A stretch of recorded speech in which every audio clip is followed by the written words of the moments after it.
He told Mr. Todd. I think I'll have a nice fresh slice of ham. Mr. Todd weighed the meat and wrapped it. You look worried, said Mr. Hatch. Is Mr. Hatch starting to have a little bit of something? Yeah. What's it called? You're saying compassion? There's another word. Yeah. Friendship. Yeah, and? What's that other word? Empathy. Excellent. He's putting himself in other people's shoes. So, you look worried, said Mr. Hatch. Nice empathy. I am, said Mr. Todd. My little girl is late. She hasn't come home from school yet, and I can't leave the store to look for her until my wife arrives.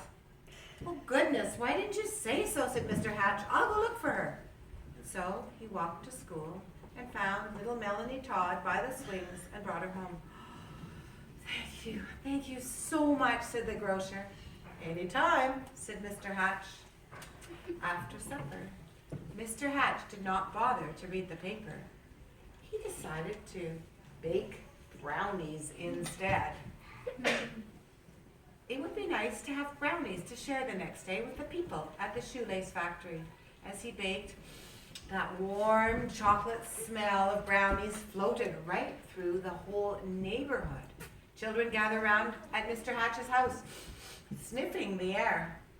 Oh, well, I suppose the factory can wait, said Mr. Hatch, as he looked out the window, and he brought out 2 platefuls of brownies.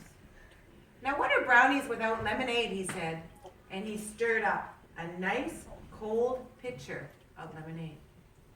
When the parents came to gather their children, they had some brownies too. It turned out to be a picnic in Mr. Hatch's backyard. Important question. He dusted off an old harmonica and played songs on a musical instrument that he remembered from childhood. Everybody actually danced. And so the days and weeks went by. When Mr. Hatch wasn't smiling, he was laughing. And when he wasn't laughing, he was helping someone. When he wasn't helping someone, he was having a party in his yard or on his porch. He seemed to have forgotten about finding the person that sent him the Valentine.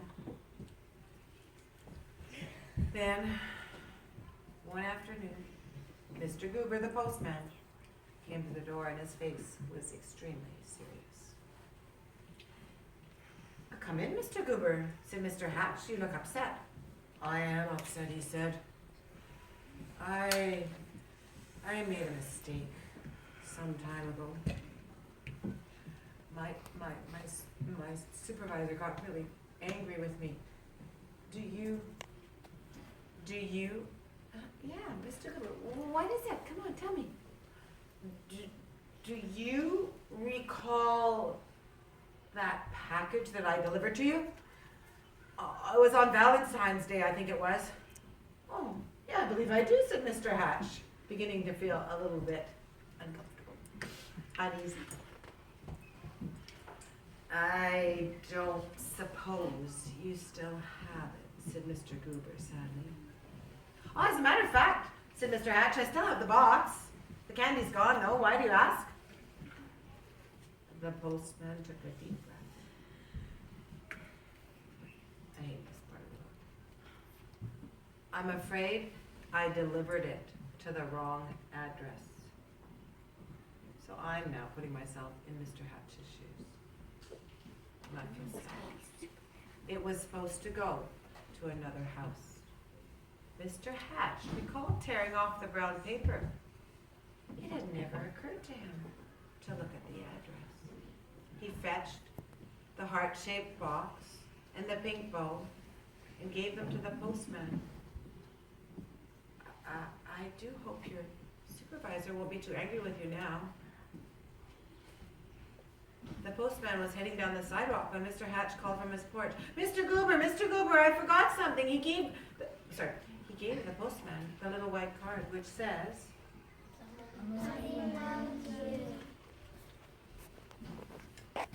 alone in his living room, Mr. Hatch sighed. Nobody loved me after all. He read his paper, took his shower, and went to bed early. The next morning at 6 8:30 sharp, Mr. Hatch left his brick house and walked 8 blocks to the shoelace factory. At lunchtime, he sat in the corner by himself, ate his cheese and mustard sandwich, and drank a cup of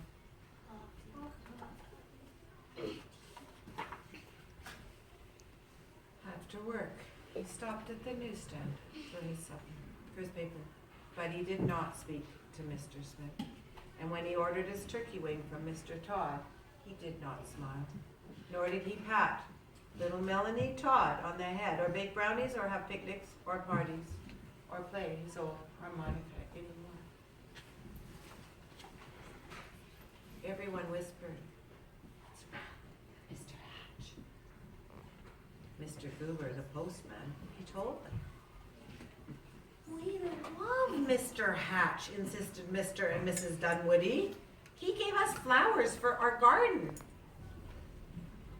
He helped to mend our back fence." Mrs. Weed nodded. "He saved my bones for my dog Ruff." To a bright and sunny day, he put on his old overalls and went to the porch with his dustpan and his broom. He couldn't believe his eyes. All over his porch were red and white hearts and pink bows.